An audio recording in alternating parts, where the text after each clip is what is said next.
అరుణాచలంలో 3 రూపాలతో ఉంటాడు పరమేశ్వరుడు. ఒకటి, అరుణాచలంలో ఉన్నటువంటి దేవాలయం లోపల ఉన్నటువంటి శివలింగ స్వరూపం ఒకటి, అది ప్రధానమైన లింగ స్వరూపం. 2, అరుణాచలం కొండంతా కలిపి శివస్వరూపం, అది అగ్నిస్వరూపం. అందుకే కృతయుగంలో అది అగ్నిస్వరూపంగా ఒక పెద్ద జ్యోతిస్సుగా వెలుగుతుండేదిట. అదే త్రేతాయుగం దగ్గరికి వచ్చేటప్పటికీ మణులతో కూడినటువంటి శివలింగమైంది. అదే ద్వాపర యుగంలోకి వచ్చేటప్పటికి పెద్ద స్వర్ణలింగమైంది.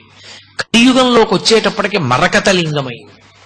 అందుకే ఇప్పటికీ ప్రపంచంలో ప్రఖ్యాతి వహించినటువంటి భూతత్వ శాస్త్రవేత్తలు అరుణాచల పర్వతంలో ఉండేటటువంటి శిలలను పరిశీలించి హిమాలయ పర్వతాల కన్నా కూడా ప్రాచీనమైనటువంటి శిలలు ఇక్కడే ఉన్నాయి, అసలు ఈ భూమండలము ఏర్పడేటప్పుడు అగ్నితప్తమైనటువంటి శిలలతో చల్లారిన కొండ ఈ కొండయే అని నిర్ధారణ చేయబడినటువంటి క్షేత్రం.